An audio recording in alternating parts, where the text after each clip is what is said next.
Hello, welcome to Queer Cinema Catchup. I'm Joe. And I'm Allison. And today we're talking about a double feature, Bros and Dicks, the musical. That's right. And we know they're kind of vintage pulls. They came out in 2022/2023. Yes. Dicks musical, yes, not as long ago. And we saw both those movies at the time. And we thought to kind of build up our releases this summer, we would go back and revisit those movies that we saw. You know, we're busy this summer. We got a lot going on. We don't want to leave you with a week without a podcast. Yeah. We're also coming at you from a new setup. Yeah. So we just updated our mic setup. We were watching some podcast videos, and this one particular podcast, they had these arms for their mics. And I was like, wait a minute, I'm pretty sure that we have those arms. I got them out and set them up. And now they're just going to be permanently attached to our end tables by our couch. So when people come over, they're going to know we're podcasters. Well, yeah. It's very exciting. It means that we don't have to sit at the end of the couch and crouch. That's what I was doing. We can lean back. So warning, these podcasts might become a lot longer because we're way more comfortable now. Dangerous. All right. So do you want to talk about Bros or Dicks the musical first? It's a great question because I didn't think, unlike with our last double feature, the lesbian double feature of Love Lies Bleeding and Drive Away Dolls, I didn't think through what would be the best structure, but maybe, do you have a structure on that Post-it note? No. Just I went back, a little Post-it note. So we got this podcasting equipment. Didn't we talk about this? We got it. How long ago did we get it? When I was getting my MFA, one of the perks of the program I was in was that you got this grant. And you could use it to put on a play, fund a short film. During my time in grad school, the pandemic happened. And suddenly, no one could put on any plays. And it was really difficult to create a short film because there were all these COVID precautions in place for sets. And we ended up getting podcast equipment. We got the podcast equipment around September of 2022 after a very long, difficult journey trying to figure out how I could use this grant. And also it got shipped to the wrong building. So it got delivered here September 2022 or was in Northwestern? It was still, that's the last emails I got. We're we found them. It's in the engineering building. The point of this story is we got this recording equipment years ago and we actually recorded a Bros episode that we never released. And we held off from recording future episodes. So I think because we have this old episode, something that we could do is have a segment where we flash back to some of these moments from the Bros podcast and get you to kind of react to them for our audience so it doesn't get too confusing. I'll play a little magic sound effect, and every time that plays, it'll be a flashback to that previous Bros episode. And then when you hear the magic noise again, we're in the present day. So let's do our first flashback to September 2022. Hi, I'm Joe. I'm an editor and I'm gay. Hi, I'm Allison. I'm a screenwriter and I'm gay. Many years ago, we were neighbors growing up, neither of us knowing that the other was gay. Making little movies together in the backyard. They were very small. They were teeny tiny because we were teeny tiny. And now, 15 years later, we are roommates. What? Also working together in the entertainment industry. What? Catching up on our queer movie-loving lives. What Joe means by that is we're catching up on queer cinema and each other's lives that happen to be queer. And I should add in that was especially crazy about all of this is that I moved when I was a kid. Maybe I was 14 years old. Mm-hmm. Joe and I, we didn't see each other that often. No. We did not know what was going on in each other's lives at all. No. Didn't know we were gay. In my case, didn't even know that about my own self. Look at us now, starting a podcast like all LA entertainment strivers. Yeah, we actually watched this movie, Bodies, Bodies, Bodies. I actually haven't seen it. Oh, you didn't see it? Oh. But tell me your thoughts. One of the jokes in the movie is that a girl has a podcast, and one of her friends is like, nobody likes your podcast. I hope one day all our friends behind our back are saying, nobody likes your podcast. But I think we're trying to figure out I just rubbed my foot and smelled my hand. But I did not mean to do that. That was disgusting. We're going to be trying to figure out the format of this program. But I think one of my favorite things about podcasters is really not even what they're talking about, more just the conversation between two people. But I kind of washed over what you've been up to. But literally this weekend. What have you been up? Oh, what I'm up to this weekend? Yeah. Great question. Because actually I was up to kind of a lot. So I went to my friend's improv show. Not far away from here, right? No, it's really close. I feel like it'd be very LA of us to name the street names, but I'm very bad with streets. But I think it's on Hollywood Boulevard. It's called the Clubhouse. So I did that and then we went out after. And here's where I'm bad. I never remember the name of places I've gone to, but it was a very cool bar. Actually, I'm going to see if I can look up the name of it right now. It's really impressive. Allison is making eye contact with me as she's typing on her computer. I'm a very good typist. Actually, in grade school, when we were learning how to type, I was in the hallway and my mom was there for some reason. The typing teacher was walking by and she stopped my mom to tell her that I had a very impressive word per minute score. Oh my gosh. And I was really honored by this, but I also didn't know what a WPM score was. So I also was kind of scared. You were alarmed. You I was didn't know if it was good or bad. What is she saying about me? Yeah. What did your mom say? I think she said, thank you. I think I told my mom that anecdote once and she said, what? I don't remember that happening. 4401 bar. 4100. Wait. On Sunset. Yeah. 41 taps. Yeah, I think so. Joe's very good at asking questions. You might have noticed that he's been good at structuring this conversation because he's asking questions. It's easier to ask questions, I feel like. And then to answer them, I never know where to really take it or how in-depth to go. Yeah. My hang up with questions is that I'm afraid of being impertinent or too probing. Oh. Like I don't want to make other people feel uncomfortable. So then I don't ask questions, which makes me seem uninterested. But really it's just out of extreme irrational politeness. Should we light a pumpkin candle? Yes. We have 3 pumpkin candles. And I have to tell you, another thing I did this weekend was go to Amazon Style and Anthropology, and I almost bought us a 4th pumpkin candle. All right. What were your thoughts on our intro and our storytelling? I feel like we've had this like fantasy in our heads, and you kind of pointed this out to me of like, oh my gosh, our first attempts at this were so inferior and so different. And honestly, it sounded like really similar. Yeah.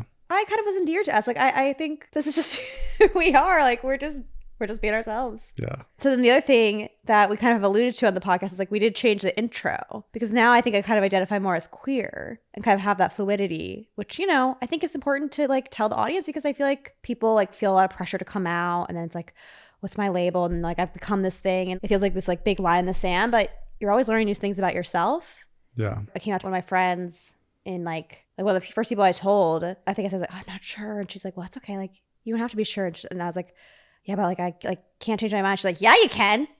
Yeah, you can. And I just think that's important for the audience to hear. And Amazon Style, RIP. Oh my gosh. Okay, guys, I got this red wrap dress from Amazon Style. I wear it like once a week. Actually, if you go to our website and you click on the M. Night Shyamalan twist, you'll see that I'm wearing that very same red wrap dress from Amazon Style. Whoa. Well, to continue on, we saw Bros on September 30th, 2022. Oh my gosh. So around the same time we were that email was ordering the September podcast. 29th. Yeah. And also around that time we saw Avatar, September 23rd for my birthday. That was for Joe's birthday. We could talk about Avatar another day. We saw Barbarian, September 10th. That was a really good movie experience. Tell your experience at the end of the movie. Oh my gosh. Okay, so for anyone who's seen Barbarian, it's a movie where a woman is going to a conference and she shows up at an Airbnb in the middle of the night in a very bad neighborhood and somebody's already inside of it being like, I booked this. And it's like this, it's one of the Skarsgård guys. And he's kind of acting like scary, but he's like, we could share it for tonight. It's too dangerous. All the hotels are booked because of all the conferences. So she very reluctantly I don't think he said it like that. We can share it for tonight. He was definitely scary. Like he was scary. He wasn't like well, yes, he wasn't like trying to pounce on her right then. Twirling his mustache, you know, but they come inside and you're aware it's a horror movie, you're aware there's danger and you think it's going to come from the Skarsgård guy. But to make a long story short, this is a little bit of a spoiler if anyone does want to see it. They end up finding this like big long tunnel in the basement of the house and the Skarsgård guy has like no sense of fear. He's like, I'm going to go investigate it. And you still kind of think like maybe he's about to trap her. Mm-hmm. But what ends up happening is that he goes like really far downstairs yelling for help and she very bravely goes after him, I think. And then he gets like killed by a frightening banshee monster. And it's like kind of almost like a laugh because just so much tension is built up. Like when I tell you this tunnel is like down many, many steps, extremely dark, dripping with like sewer water, getting darker, further. It's very alarming to look at. And the sense of the unknown is so palpable and frightening. And so then they cut the tension with like a reveal of a monster. And the second half of the movie is like what happens next. Mm. I thought it was excellent. I knew nothing going into the movie. So I was extremely on edge. Probably one of my more frightening movie experiences. Yeah. But I had come late. We had reserved our tickets at different times. So I was sitting up above everybody. I think it was the very last row. And then it was over. It's time for me to leave. And I go down the stairs and I turn to leave in the middle. And suddenly I spill out into this like basement area of the AMC with only like 4 doors that seem to lead to theaters. And then there's like a weird old service elevator. And then there's a door at the far end that says stairs, careful, no re-entry. And I'm just like, this isn't where I came in. What's going on? It's kind of like the movie. And then these like other people spill out, and you can tell that they're also kind of wary. It's like not that many people. It's only like 3 of us back there. Mm-hmm. And one of the guys like kind of had a Skarsgård accent, if you will. I think he's like Swedish, we Swedish or whatever. And I was like, this also just reminded me of the movie. In normal circumstances, I wouldn't think that at all, but I was just kind of on high alert. Did he turn to you and say, we can go down the stairs if you want?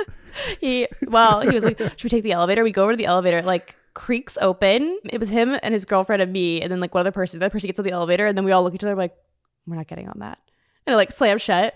And then we like walk over to the stairs, and we're like, it says no entry, should we go? I'm like, I don't know. Like, what if we get stuck in there? He's like, haha, this is hilarious. It's just like the movie. I'm like, I know. And we're just really on edge. And I'm but at this point probably down there for like 20 minutes. I've been like texting my friends, and there's no service down here, so they're not getting any of the messages. And I'm like panicking, so that we decided we were going to go back to the theater and try and figure out what went wrong. And apparently there were like 2 side entrances. One was higher up, closer to where I was sitting, so I went out the wrong way. So this area though, it's funny because it actually kind of ties into Dix the Musical, because when we saw Dix the Musical, I went out to use the bathroom. Like it was still like a carpeted AMC area, but it was like cut off from like the main lobby area. Yes, that's what this was. And there was like a bathroom that you could use there. It was just like haunting because like nobody was, it was like almost like Yeah, being an eerie. empty, it was like an empty AMC almost. It was It was like Phantom of the Megaplex if you ever watched the Disney Channel original movie. Yeah. But then I like was so relieved to have found my way out and was like bursting to tell the story. So I like rush out, and I'm like laughing, crying. I just am so like amused and alarmed by what just happened. And Joe and our friends are like standing there, and they're like really like excited. And I'm like telling the story, like laughing. They're like, where were you? And they're like kind of like getting along with it. But then the reason that everyone was so like excited and distracted is because the creator, the director and the editor, whose name was Joe Murphy, were there. So everyone was kind of like, I don't even know if anyone noticed I was gone. No, we didn't. We're like, oh, Allison, there you are. And then Joe talked to Joe, the editor, which was very meta. I kept loudly telling everyone, I was like, the editor of this movie is Joe Murphy, and my name's Joe Murphy, and I edit. And then some guy tapped me on the shoulder. He's like, Joe Murphy's here. Do you want to talk to him? I was like, what? And then so Joe Murphy came up to me. And I was like, your name is Joe? My name's Joe. And I recounted everything to him, and he was like, great. I was like, yep. But so to tie everything together, we got our podcasting equipment in September. We saw Bros around that time in 2022. And we actually tried to start up this podcast. Yeah, back then. 3 different times. And we actually did a podcast. On Bros. I'll say like loosely on Bros. I re-listened to it this morning, and we were just so off topic most of the time. We barely talked about the movie. I just remember it was called Meat Scissors, which I think says enough, because we talked about how growing up we had regular scissors and meat scissors. Should we flash back to the meat scissors segment? Yeah. Growing up, we had a pair of orange scissors. They were not meant for food items. Meat specifically. And they were the color orange, very memorable. And so we did have a pair of scissors that had black handles that were dedicated to cutting meat. And so I decided to continue that tradition at our house here in Hollywood. And not only Allison, but a few other people seem to be alarmed that we have both paper scissors and meat scissors. I think it's a good idea. I just can't remember which is which. Right. I guess the strange thing is that they're stored in the same drawer. Yeah. And every time I go to cut open my meat, I'm like, which one? Which is why this first episode will lovingly be called Meat Scissors. We'll see. All right. So we're back in the present day. Where are the meat scissors? They're down here. And you just choose to open boxes with them. But where are the other scissors? They're in my room because they're my nice scissors. And I can't have you fucking them up. Wait, did you move them after the meat scissors segment? Yes.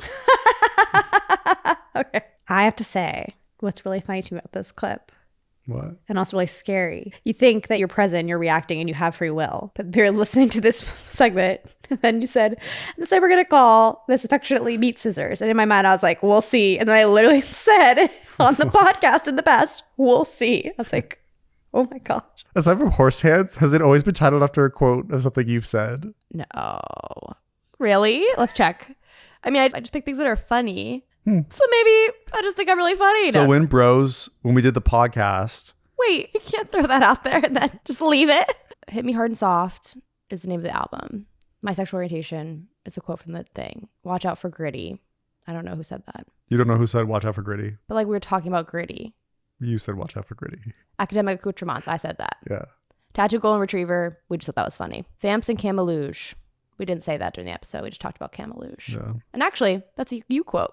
Regina Rapp has a lot of spunk. I'm pretty sure you brought up spunk. That's true. Wait a second. Wait, what? I'm glad we looked at this.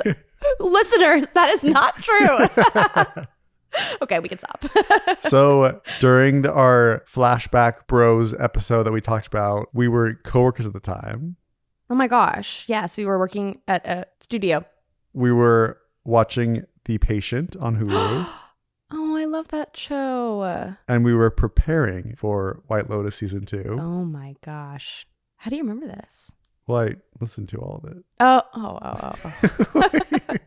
And even back then, you promised to talk about Stranger Things season 4 on the podcast. You're like, we're definitely going to do an episode on Stranger Things season 4. We could. Well, we'll probably just wait till season 5. We had Maru whilst we were talking on this I remember podcast, that, actually. But it was 5 o'clock at night. You just picked me up from the airport because I just come back from Bellevue. I remember I put it in the fridge and I drink it the next day. Yeah. Now I want Maru. Like 20 minutes of that podcast is me pouring wine for us. And we're like talking about the wine. So like, what the hell? We have wine. We have coffee. It's 5 o'clock at night. Where are you coming from? I was coming back from a wedding in Bellevue. Everyone, I was flying back from Seattle today. I land in Burbank. I have all my things ready to go. I was sitting in the middle seat, so I was very flustered. The line was filing out, and you're like anticipating everyone in the rows ahead of you getting their bags. And you're like, okay, I got to be ready. But because I'm not in the aisle, I can't stand up to like get my bag first. And the person sitting next to me in the aisle seat was just sitting down the whole time, which was making me very anxious because then people in the row behind us were cutting in front, trying to blast through. And I was getting really irritated. I was really fixated on that. Well, anyway, everyone gets through and it's our time to go up, and I stand up, I have all my stuff, I grab my bag and I walk right out of there. And as soon as I get off the plane, I realize on the tarmac that I don't have my precious green water bottle that I've had since I moved here in October 2019. So I asked the flight attendant to retrieve the water bottle, and they said that as soon as everybody left the plane, that they would go back and get the water bottle. Well, everyone left the plane and they said they could not find it, but I should go out to Lost and Found and ask. And if I still can't find it, they'd radio in and search it on the plane. So when I was Lost and Found, wasn't there. They radioed in, and the woman immediately said that they can't find it anywhere. But I know that water bottle is under seat 20E on flight 901 going from Seattle to Burbank. So listen up, Alaska Airlines. Yes, it's there. Before we give our full review on Bros in the present day, I think it'd be fun to flash back again and give some reactions to when we first saw it. So let's flash back right now. We went and saw the 2022 movie Bros recently. We loved it. Yeah. Thought it was hysterical. I was laughing. Allison was laughing nonstop throughout. And then to our surprise that weekend, it did not perform very well. And Billy Eichner seems to be sticking his foot in his mouth quite often, which is tanking the movie even more. We see this movie. I was really excited for it. I'd heard about it a while ago. We go and it's hilarious, super moving. Like I was so riveted by it and my heart felt so full afterward.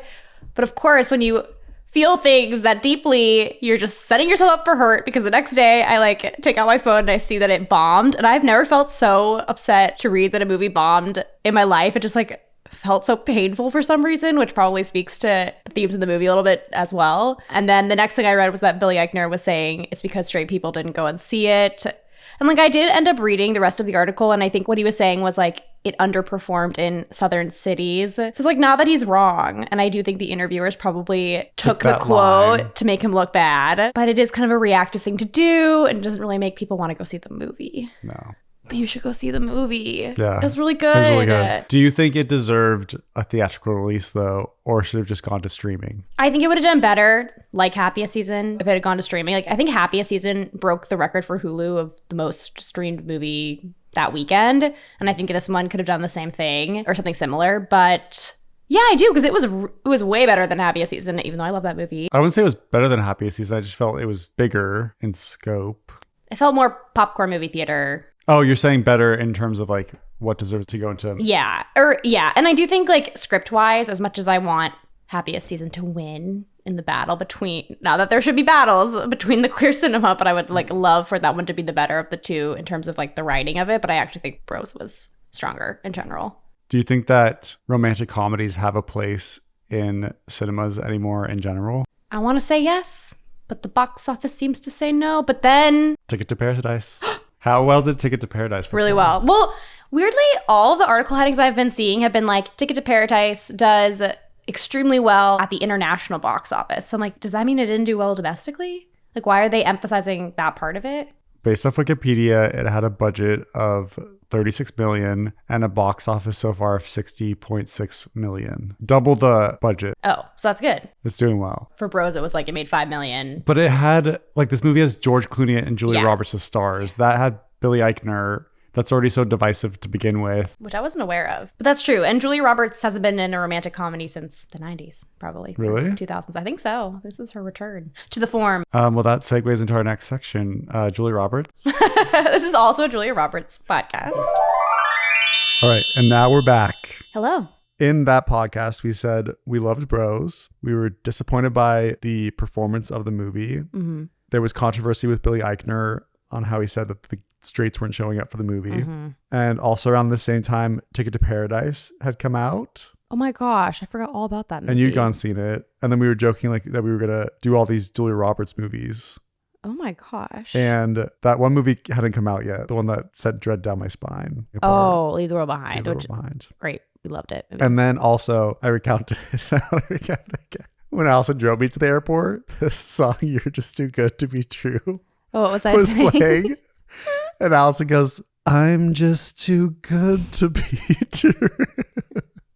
You know, I was really conscious. I feel like I don't really know the lyrics. So I just say whatever's in my head. But you know, it's true. I am too good to be true. So That's let's start with crazy. that. Let's start with Bros. Yeah, I think that's good. I think let's talk about like our experience of watching the movie kind of generally. What was your anticipation leading up to it? How did you experience the movie? I was really excited for it. Mm-hmm. I was not an anti-Billy Eichner fan. Who's the director of this movie again? Nicholas Stroller. Oh, Nicholas Stroller. But who produced it? I think it was Judd Apatow. Judd Apatow. So I'm always excited for a Judd Apatow movie. I love Trainwreck, Bridesmaids. I've never laughed so hard in my life in a movie theater than when I saw Bridesmaids. I concur. So I was really excited for Bros, and I was excited that I was told through the perspective of gay men. It was like really marketed as a gay movie. So I was just really excited to go see it. And when I went, I just was like laughing hysterically. I had a really good time. I was really enjoying it. It sounded like the audience was laughing a lot too. Yeah. And yeah, what were your thoughts? Yeah, I remember like thinking I was excited because I think they were marketing it as like the first studio gay rom-com, which we've talked about this before, how like a lot of times they'll say it's the first blah, blah, blah. Insert here queer movie, which maybe isn't entirely true if you look at like independent movies or foreign films or like other ways of like assessing that. And maybe it's not true. Yeah. Speaking on Billy Eichner, like I feel like I didn't realize this. I thought like his Billy on the Street stuff. My impression was that everyone thinks he's hilarious, and I think he's pretty funny. Like I enjoy his extreme energy. Like I don't know. And so then I was kind of told in the lead up to this movie that a lot of people find him not palatable in some way. I'm definitely now heavily influenced by the backlash that happened. Yeah. Oh well, yeah. That I did think shed that light on his personality for me, but I think going into it, I was a little annoyed. Speaks more to me the casting choices of like how attractive his co-star was. But I feel like Billy Eichner, like he's very tall. Like I rewatched the movie last night, just so everyone is aware, and like I don't know, He's I don't think they're attractive so bodies too, yeah. mismatched, to be honest. Yeah. Just one's more like built. I mean, Billy Eichner, he obviously works out. Like it's not like he's a monster. He, like sits on his couch all day. I don't know. There's just his character in the movie is just so neurotic. Yeah, I understand what you're saying, and it seems like it might be based a little bit in reality. Yeah. I do remember the billboard, and I think the marketing was like this billboard with like the two characters not facing the audience. Do you remember this? Yeah. With their like hands on one another's butts. Their butts. And there was like a heart. They're both wearing jeans. Yeah. And they both have each other's hands in their back pockets. That's it. Okay. And then there's like a heart, and that says Bros. Maybe that poster Was confusing. Maybe it was. I thought it was really striking. I liked it. I also liked it. So basically, then I went to the movie. Like Joe, I had a fantastic time. I was laughing so hard. I was really moved by it. I thought they like explored certain themes like so well in a way I haven't seen done before. And I was like, this movie is fantastic. It's going to be amazing. I remember afterward, our friend came with us and she like hugged us like right after it was over. Because she loved it so much. I just think she felt very like moved by it. Like I think we were all like just really transported. That's really sweet. It was so sweet. Like I remember being like, this is like amazing. We're riding high. And then the next day we were going somewhere. We were in the car and I pulled up my phone and it said that Bros is performing terribly at the box office and was going to be a huge flop. And I felt so personally sad about that, to be honest, because it was extremely well written and well acted. And I just felt like, wow, I can't believe it. I assumed this was going to be a hit. I feel like I kind of took it a little personally.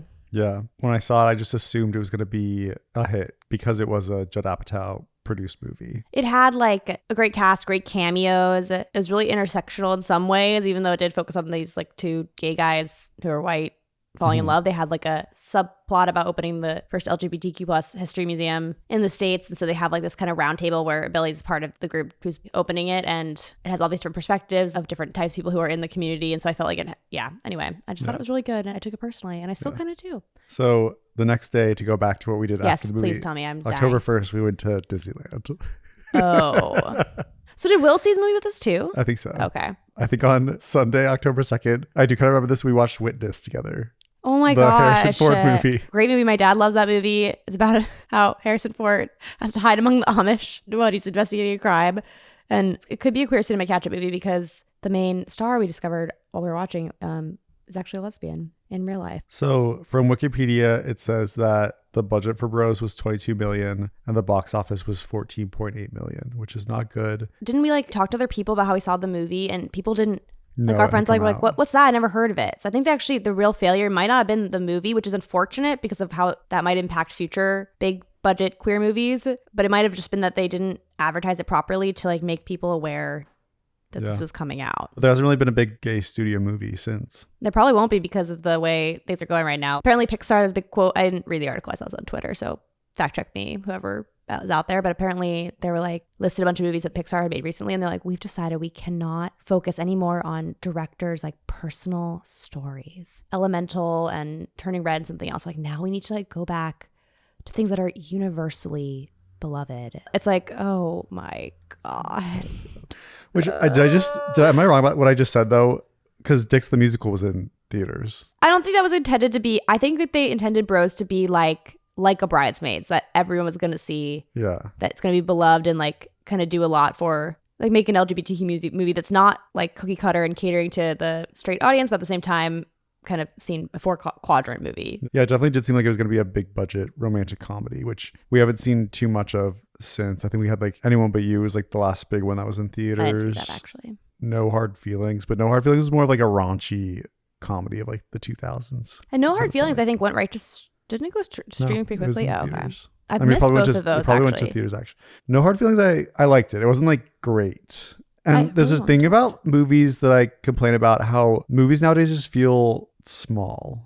Yeah, and talk about this. It's really interesting. And a way, like, there's movies where you like watch it and it's quite literally small in the cast that they use. But even in bigger budget movies now, like there's just so many extras in a movie. Like you and I, we watched Beyond Thunderdome. I had Allison watch it. And there are just like hundreds of people, of extras just roaming around. And you just like don't see that in movies anymore compared to Furiosa, where like, yes, it's kind of like a bigger cast, but I'm sure a lot of those people in the background are actually CGI characters. Frightening. But your subconscious can tell. Yeah. I believe. Yeah. So I guess we could kind of dive into the movie. So I'm so glad I rewatched the movie. Yeah. So Allison rewatched it last night. I haven't seen it since I saw it in the theaters. Do you remember something that should delight you? Well, the chocolates? Maybe. Oh, yeah, the chocolates still delighted me.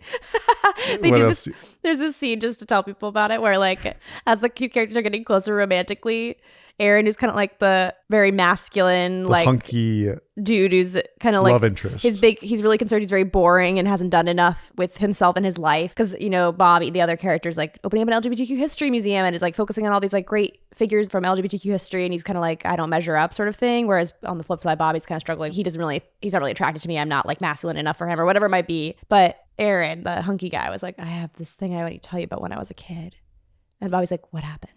I really would tell my parents I was going to the mall, but really I was going to Godiva because I just want to make little chocolates. I just want to make little chocolates. And it's just like so funny how they build it up. And then the joke is like, you know, it's like, there's nothing shameful about that. That's like a totally valid, if unusual like goal, but it just still made me laugh. And he does become a chocolatier, everybody. Spoiler alert. Really quick, I do want to discuss, because I was re-listening to our Billie Eilish podcast. We mentioned Taylor Swift and this like idea of like straight acting. Oh, straight passing. I don't know where I picked this up, to be honest. I think it's something that is like commonly talked about, but I guess it's like the idea that the culture has stereotypical images of what someone who's queer might look like or act like. And if you don't fit those stereotypes, doesn't make you any less queer, but you might be quote unquote straight passing, kind of be able to like infiltrate spaces and not have to, like, if someone shows up to work and they have a very queer look, they maybe don't have to come out at work in the same way that somebody who's kind of like dressing or acting less stereotypical might feel like they can kind of, like, they don't have to come out right away. People might assume their sexuality as straight or whatever. Does that make sense? Yeah. But I almost feel like there's kind of this, how do I even begin to say this? But it's really interesting with the movie Bros is like Billy Eichner's character is a little more neurotic, flamboyant, and then he has this desire to pursue this man who is like a more traditionally masculine man, Hunky dude. and like upon reflection it's really interesting in like the idea of self-acceptance. I just feel like in the coming out process, when I meet people that are like coming out, like there's this whole idea, it's like you come out and then someone will be like, oh, but you like don't seem very gay. I remember being younger and kind of like being like flattered by that, like, oh, like thanks. Thank you. But in the end, it's so kind of an insult because it's like a part of who you are. So, I mean, it's like there's meant like to come an as a implicit value judgment in that. Right. Because it's like, then you're saying that to be gay yes, is a negative trait and you don't come off that way. And so this whole idea of like in the gay community of glamorizing like straight passing and like, oh, like, you know, I'm gay, but like I'm not, you know. Yeah. People like don't really know. People don't clock me. And so just like it's a really interesting message of Bros. Like I'm just so curious why they kind of set it up to have this quote unquote straight passing masculine man as a love interest. Speaking of the contrast in their looks, there was a line that Joe made me laugh at. It made me think of you because you'll see why in a second. It was like, he's like Tom Brady. When I'm with him, I feel like Elphaba, which since you've been falling into Wicked lately, maybe made me laugh. I don't know if you remember this, but like a lot of what Bobby talks about in the movie is how like my whole life, like I was told that I was too much, and I know what that's code for. Like I was too gay, or like I had a beautiful singing voice. It's a big motif, and he does sing in the end. It was really well written. I picked up on a lot of like subtle things that they like thread through the movie. So he's like, I was a really good singer, the most beautiful voice you ever heard. Like if I had been on The Voice back when I was a teenager, you know, I would have won, kind of thing. And then he goes to like a performing arts college. His professor is like, you have a gay walk and you sound gay, so I don't know how much opportunity is going to be out there for you as an actor. So then he goes to journalism school, and in journalism school, someone also queer but like closeted tells him as a mentor, like, you know, you should probably stick to writing because like your voice wouldn't work for radio. Is he a podcaster in the beginning? Yeah, that's what I was going to say. I was like, it starts. Oh, he's a podcaster. Wait, very quickly, I'll come back to this important point, but it opens up and he's literally sitting in front of a microphone like one of these that we're at right now. And his podcast is called The 11th Brick at Stonewall. Because he's like, because we all know it was trans and black members of our community that like took the first stand. But you know, one of these gay guys, they probably threw like the 11th brick of Stonewall. And that's why it's called this. And then he has like 1 million subscribers. 1 million subscribers? That's what he was celebrating in the beginning. I was like, holy moly. Puts our 8 subscribers in perspective. I think it's 10 now, but yeah, or 11. We'll maybe come back to that in a little bit, but yeah, he's told to stick to writing, and then he sticks to writing, and he's writing like gay history books, and they're like, oh, I don't know how big of a marketplace is all of this, and like he just decided to like put his head down, just do what he wanted to do, and hope that everybody, even his dad was like, not everybody wants to hear like about this gay stuff all the time, and just hope everyone was wrong. And then as you can see by his 1 million subscribers and like his success, everyone was wrong, but it took a really long time, and it's not fair that that's the case. And so I actually think the movie is aware. I think it was intentional in that pairing because it's putting up Bobby as somebody who seems like he's moved past that problem, but it still affects him and has affected his relationships through his whole life. And then I think with the Aaron character, he's kind of more hung up on like how he doesn't feel like he is an interesting, deserving person on the flip side.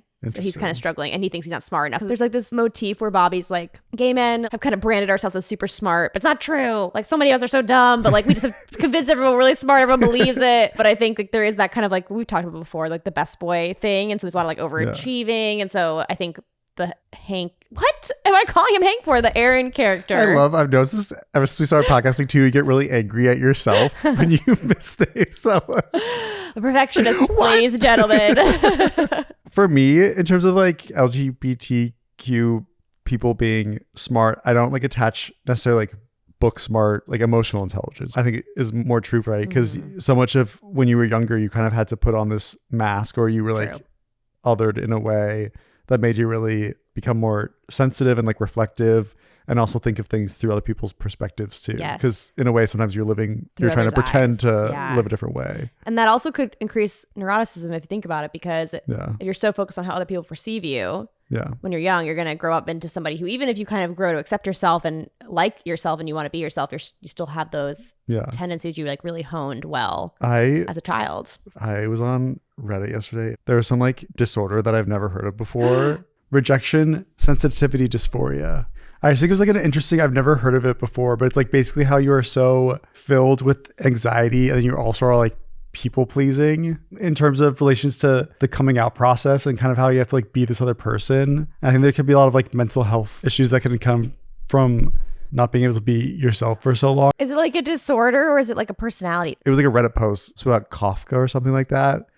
And then and then he had this disorder. I'm going to tell you, you're reading about Kafka last night on Reddit? I mean, that's pretty intense and intellectual of you. I mean, I just think like the movie thematically really captured on two levels the kind of like internal psychology that was influencing both of these men. And then like on a larger level, like because Bobby's character's trying to help open this first LGBTQ history museum, which does not exist, which I was reflecting on. I think that's really strange that we have every museum under the sun in Washington, D.C. And I don't believe we have one focused on LGBTQ history. Sounds like you need to get to work on that. Oh, God. You don't want me doing that. Someone else, please. But in the meantime, I'm holding space for you. That's what the movie was like. And there's even like this argument that Bobby has with Aaron's mom because she's a teacher. And, but by the way, the trope stands, Bobby's parents are dead.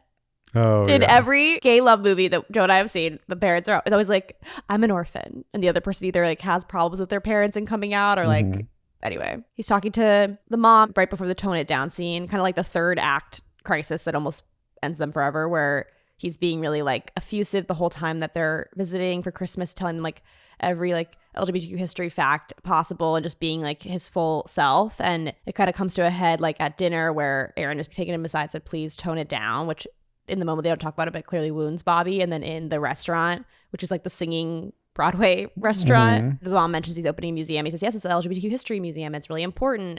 She's like, oh, that's nice. And I forget how it comes up, but the mom's like a second grade teacher. And he's like, you can bring your students. And she's like, no, they're kind of young for that.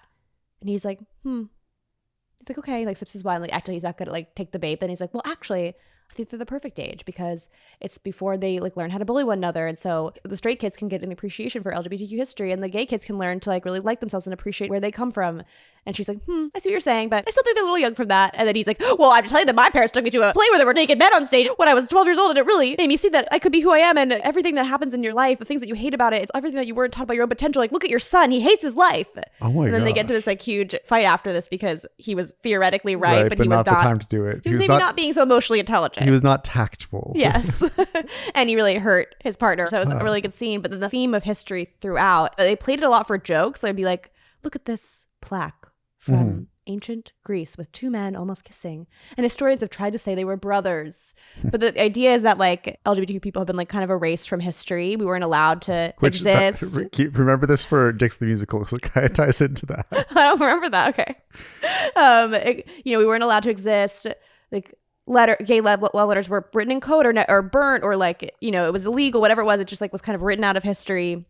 And so we don't have these like examples from our past to show us what love is or even to like ensure that we're part of the story and how that's like a huge crime for everybody because like there's something about, queer love has something that's value to everybody, not just to queer people. And I thought it was really well done and it was funny and yet made me think a lot. I really appreciated it. You're reminding me how much more thought-provoking this movie was, and it really is good, like well written. Yeah. And that's why it made it a very enjoyable experience. I agree. And kind of why it was so disappointing that it performed so poorly because it just kind of fell in line with the great productions of Judd Apatow, kind of fits in there nicely. And it kind of makes me reflect and feel a little bad because I think my opinions on like the casting choices and like how Billy Eichner comes off and his love interests, I feel like those are my biases going into the movie maybe. And this whole like concept of like straight passing, like, oh, like, wow, how you can cast like such a attractive love interest. But then I think when I watched the movie, I think it actually all tied in quite nicely. Now I'm remembering, I'm like, oh, I felt bad that I felt that way before I went to the movie. Now I kind of feel bad that I repeated those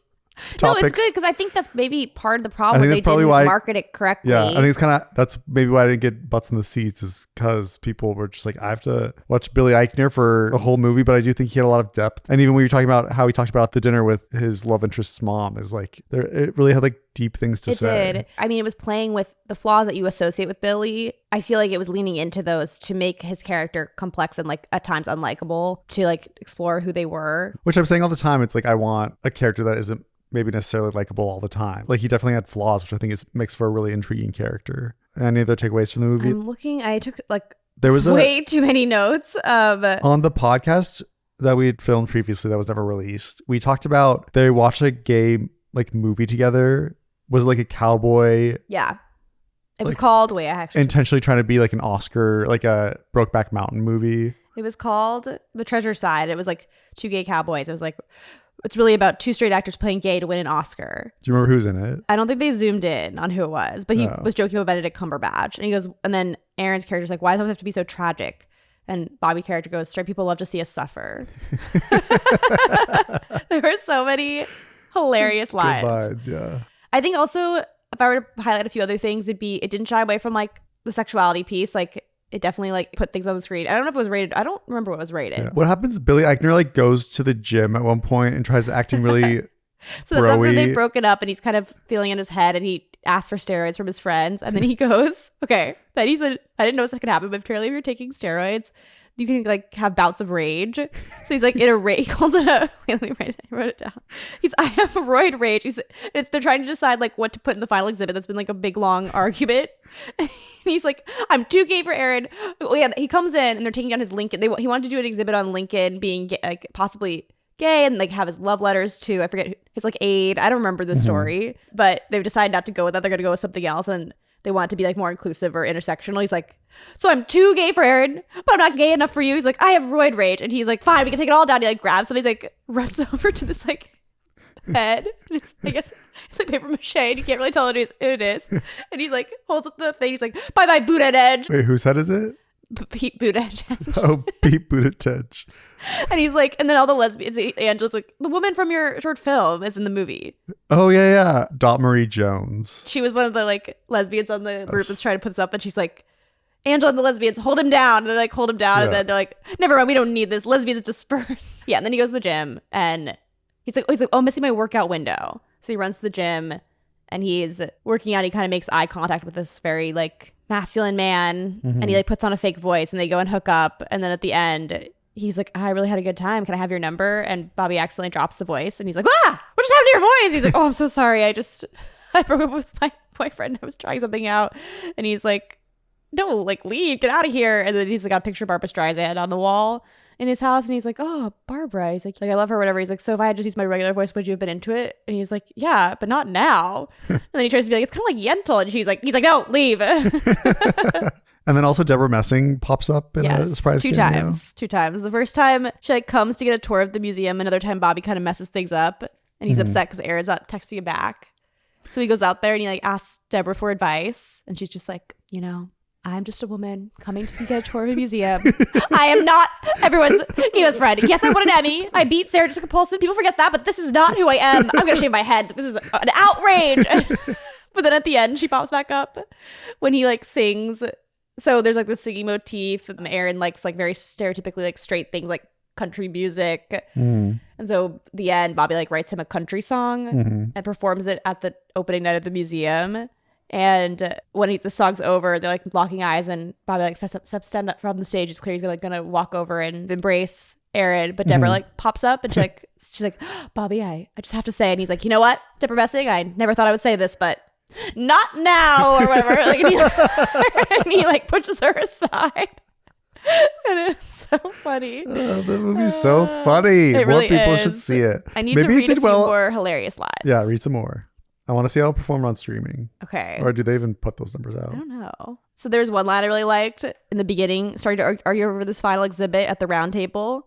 at the museum like prep meeting, and someone suggests maybe we need a wedding exhibit. And then Bobby's like, no, we need everyone to rethink history through a queer lens, not comfort them with a gay wedding. This isn't Schitt's Creek. But then everyone at the table is like, oh, we love Schitt's Creek. Oh, it's so good. And then somebody at the table goes, oh, to Bobby, oh, that's who you remind me of. And you think he's going to say Dan Levy, but he goes, Eugene Levy. And then they just focus on his face. Bowen Yang was also in this movie, right? Yeah. Remember what happened during the movie? No. We all knew Bowen was in it for a brief moment. Oh, did I go to the bathroom? And then you like were coming around the corner, you're like, and I heard his voice. And I was like, oh no, I'm missing it. And you like sprinted to get to your seat. What was his involvement with? Did he like He's a donor who's on Providencetown Island. Oh, and they like wants to build a roller coaster. He wants to build a haunted house of gay trauma.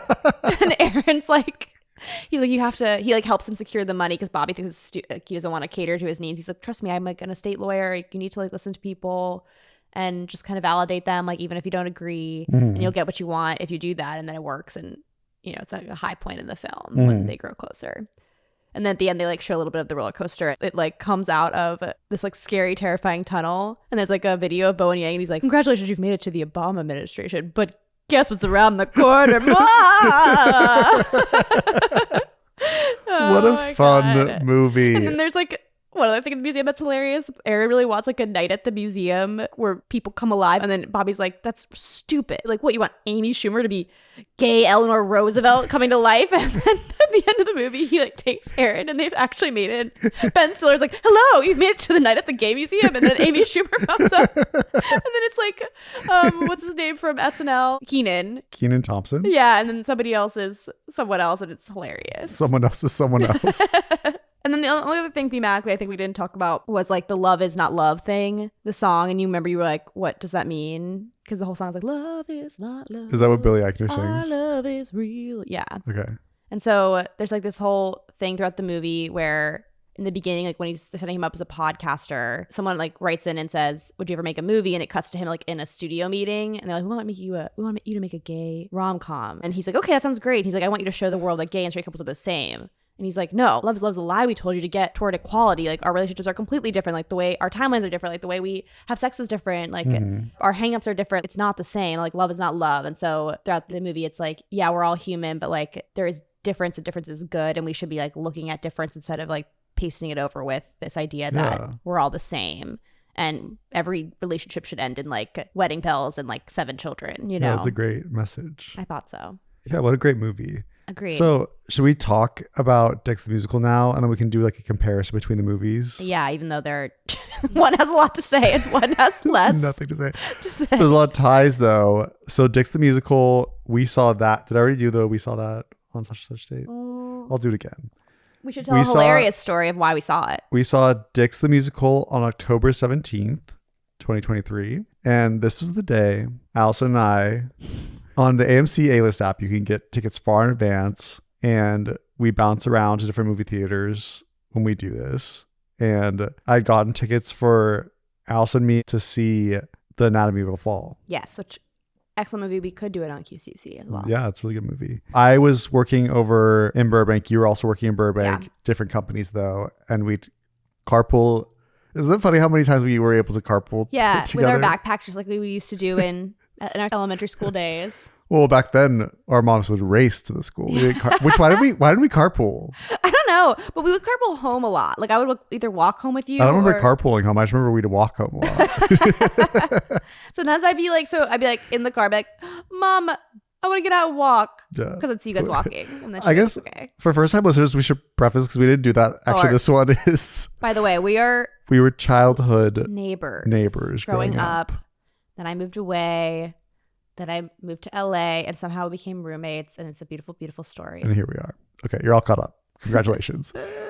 So I picked Allison up after work and we were going to go see Anatomy of the Fall at Burbank 16. And I'm like, oh, we should stop by Costco and get food there beforehand. And I was like, amazing. I haven't had Costco pizza in forever. So we're going there. We're eating our pizza. And then we still had so much time to kill. We had so much time to kill. So we're just, taking our time. Did we even go in Costco? You were like, we have so much time. We should just like go wander around the store. I love to do that. So we should do that for a while. And we got our pizza, ate it. Then we get in the car. And I'm like looking up on my phone, like I'm like, oh, but I should double check what time does this movie start? As we're about to drive over to the movie. And I look it up and the timing's perfect. And I'm like, oh no. Oh no. It's playing at the Grove. Which is not, we were never going to make it. Like we looked up, it was going to be like 40 minutes. 40 minutes to get there.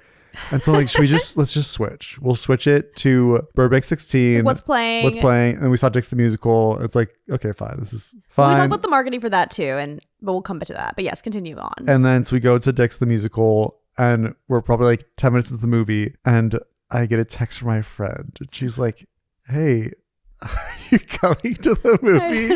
I forgot because I got the tickets so far in advance. I forgot that we'd invited one of my friends to go see it. Like with AMC, people probably don't have AMC, but like you just add somebody, and it's not like when you don't have AMC Plus where you're like very conscious of who you've bought tickets for and you're like getting Venmo. It's like you don't even think about that. No. And it doesn't like show on the app like who else is going. So I'm trying to say it wasn't a big, I mean, it makes sense that you forgot. There's been times in the past where I've showed up to movies.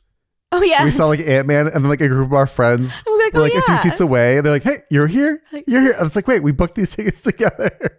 But it was the same friend we saw Bros with actually. Yeah. So that's so lovely that she's kind of in both parts of this story. That's the link. The link. Why we're comparing these two. Well, other links too. But so Dix the Musical is an off the wall.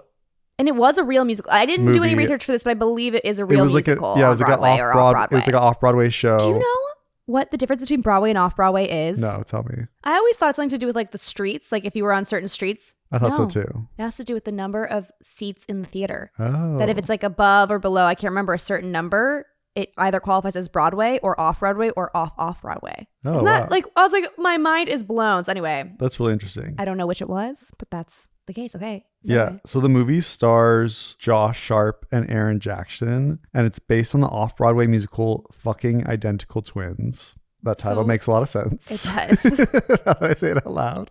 We saw the trailer for a couple times and it looked pretty funny. But most of it was just revolved around Megan Thee Stallion in an office dancing and rapping, which was great. Yeah. But I was like, what is this movie about? But I think it did show that they like in the trailer that basically these two guys, they work in the same office. They're like selling something or something like that. And they're kind of like in competition to be the top salesman. And they're kind of, there's like a competitive vibe. But then somehow they realize they're actually identical twins who are switched at birth. Mm-hmm. And so they're like, we should try and get our parents back together. And it's basically like a parody kind of The Parent Trap. Mm-hmm. But I have some questions about this. Like usually when you do a parody, there's like a satirical point behind why you've picked the topic you've picked. And I don't really... There really wasn't a point. This movie is just... The rule was make it as off the wall as possible. And I think probably during the live showings, it wouldn't surprise me if they did some like improv during the shows too. And then kind of like tied everything that they liked from the improvs of there. Pulling this out of my ass, so I don't know, but we're just telling it like it is. The movie, because also Nathan Lane and Megan Mullally's in this movie. Yeah, and they Megan were Mullally fantastic. Also in Will and Grace that has Deborah Messing. There's a tie there. Gosh, yes, okay. And these are also New York movies. Yeah, gay New York movies. That's right. So yeah, these. This is gonna be quick because there's not much to this movie. I just feel like my main criticism of the movie. I love goofy things. Like one of my favorite things ever is Mamma Mia. I'm delighted by the silliest things possible. But there was something about how the main actors were acting where you could tell they knew it was a joke and that they were joking in their performance. And I prefer when people are earnestly playing the parts, no matter how silly, because I just think it like lands better emotionally. And so I didn't like that. That was my favorite thing. Yeah. Or even maybe a contrast between the twins, because they both were so silly and goofy all the time. And like you just knew that they knew it was a performance. Yeah. It just annoyed me. I'm like, no, act like this is really your long lost brother. Like I want to see the emotion. Yeah. But I don't remember that much for the plot. But I just remember Nathan Lane has the creepy. Oh, that was disgusting. What were they like? Underground sewer rats. Sewer boys. What the hell is that all about? You guys. And they were like in a bird cage. They'd have like musical numbers. This is a musical, as the name implies. But I would say my criticism also about the movie is I'm a stickler about music, and none of the songs were very catchy. I barely remembered that it was a musical, except for Megan Thee Stallion part. Not the most like catchy tunes in my opinion. Like, I'm just also curious, like these people might be very accomplished. I don't really know anything about them, but they got great stars. Like how did this get made? You know, I'm sure they're beloved in the theater world. Yeah. The creators took inspiration from the works of John Waters, Christopher Guest's Waiting for Guffman. I love that movie. The Rocky Horror Picture Show, and Strangers with Candy. Have you ever seen Strangers with Candy? No. I know I'm anti-TV, but I would do an episode about Strangers with I Candy. thought we agreed we were doing hacks, for goodness sakes. TV's on the agenda. I'll fight it till the day I die. Team TV, team movie. What else I want to say about the movie is the big twist of the movie. Spoiler: the brothers in the end end up getting married to each other. Oh, yes. And making out, and Bone Yang's there as the officiant. Oh my gosh. Yes, and I it remember becomes that. this whole crazy story. So maybe does it have a point that like I think that's why I think when you were talking about bros, how like everyone thinks that like gay couples are like brothers. yeah. I think there was something about there's like a kernel of something there. And maybe kind of like making fun of like, I don't know. And It also, like- probably was something there that I just was Yeah. really annoyed by the movie and so I wasn't paying its close attention. And then there's something to like Megan Mullally and Nathan Lane. They were married, but They were Nathan Lane married. was gay. Yeah. Also, the funniest part of the movie was Megan, what's how you pronounce her name? Megan Megan Mullally. Mullally. Remember? She like saw all inanimate objects in her house as like real people. And just like, I forget what was going on, but she would like, that's the teapot. She like, that was really funny. I wish I remember what was happening. That's my favorite part. Okay. So it probably does have a point and I was being a little harsh. But yeah, so they end up not being brothers even in the end. And there's like a graphic sex scene between them. Or are they brothers? I don't remember. Well, either way. The off-Broadway show calling them fucking identical twins. They end up fucking in the end. So that's why the title makes sense. Oh my gosh. Oh my That's why I said it was gosh. obvious in the title. I didn't remember that part of the movie. It didn't stick with me. Except for the sewer boys, which I hated. Every fiber of my Every being. time they'd pop up, I was like, ah. Actually, I went to get more popcorn than usual because the big climax of the movie. Do they have to go underground? And Yeah, and recapture the sewer boys. I was like, I don't want to watch this part. I'm leaving. And I was like, could we see a fall right now? Yeah. We also talked on our flashback podcast that never got released about bros. The Power of the Dog had That's such a good come movie. out recently. I would watch that And again. Once I'm going to talk about Movie Grid. But it's like one of those with Kirsten Dunst. I was trying to for the life of me remember the title of that movie and I could not remember the title. It's so funny how these big Oscar movies like make such a big deal, but then they just kind of like disappear as fast as they come, just because there's so much out there. I also think like we're in a different time where like Brokeback Mountain was very culturally significant, right? Like everyone was talking about it. Like everybody knew about it, even if you were a child who was too young to go see that movie. Like we talked about it in elementary school or whatever. Yeah. Nowadays, I just think like there's so much out there and culturally we're not anchored by film anymore in the same way. We're not as much of a monoculture in terms of entertainment. Things kind of come and go. But then sometimes monoculture does still persist in certain weird ways. Like I would say Game of Thrones managed to kind of pierce that, but it's rarer. Even like internet videos. Of course, there's Charlie Bit My Finger video that would get shared. And then there was the woman from Britain's Got Talent who sings the Les Miserables song. Mm-hmm. That was like getting shared everywhere. Yeah.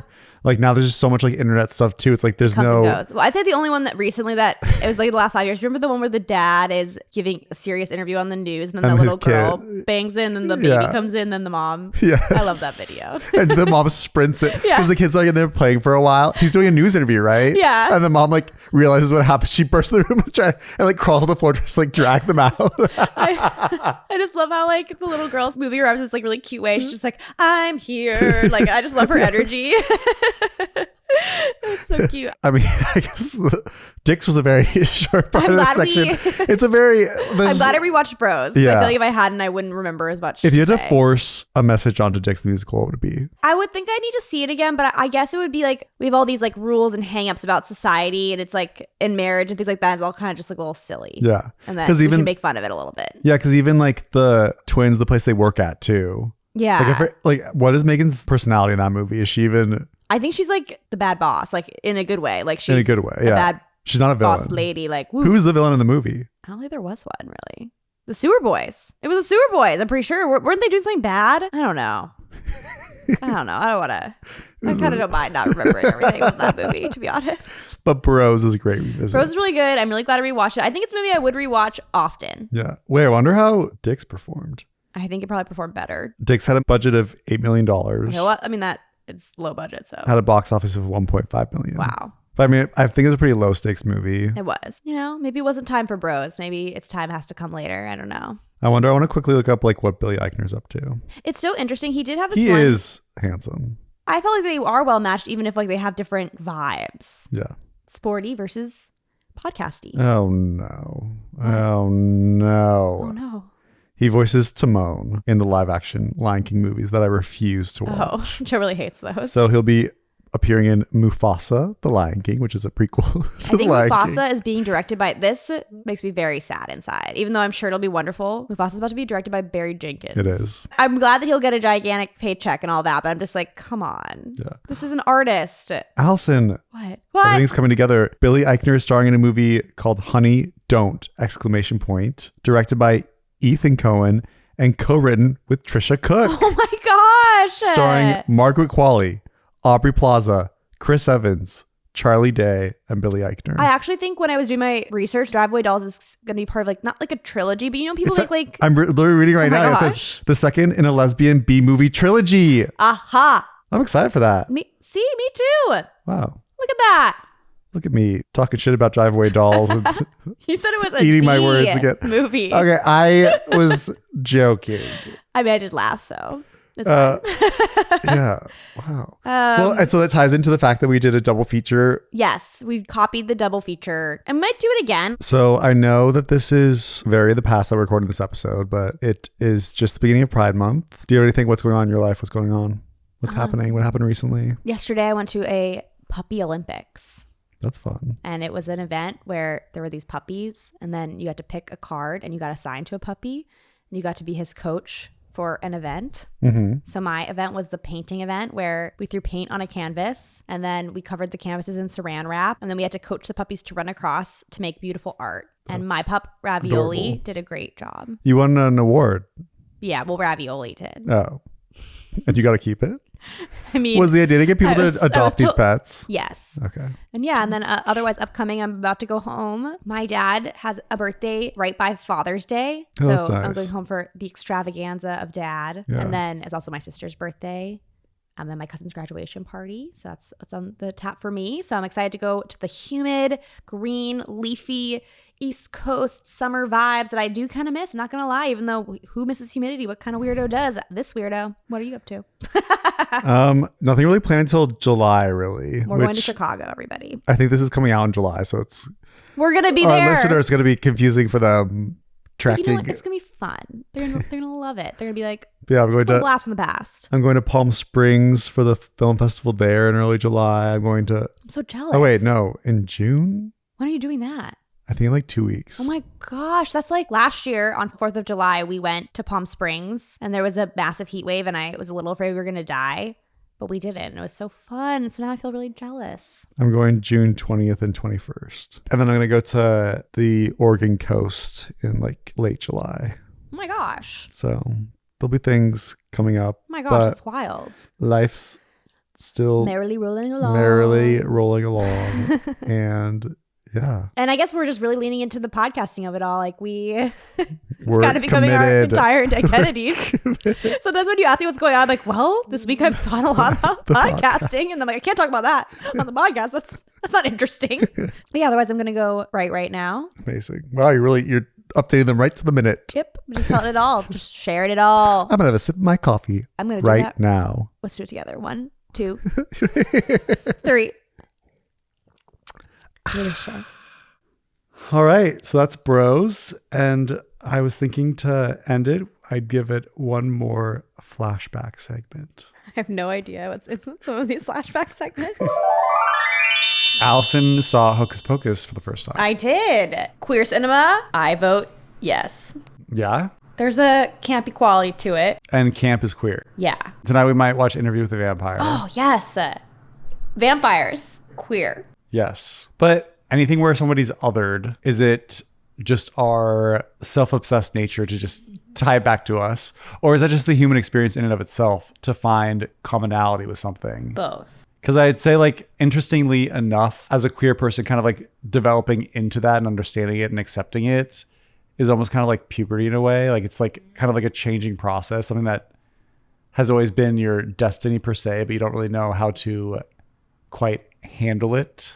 That was very beautifully put. And so I see a lot of like similarities in that sense. I guess with vampires, though, it's not quite a puberty story.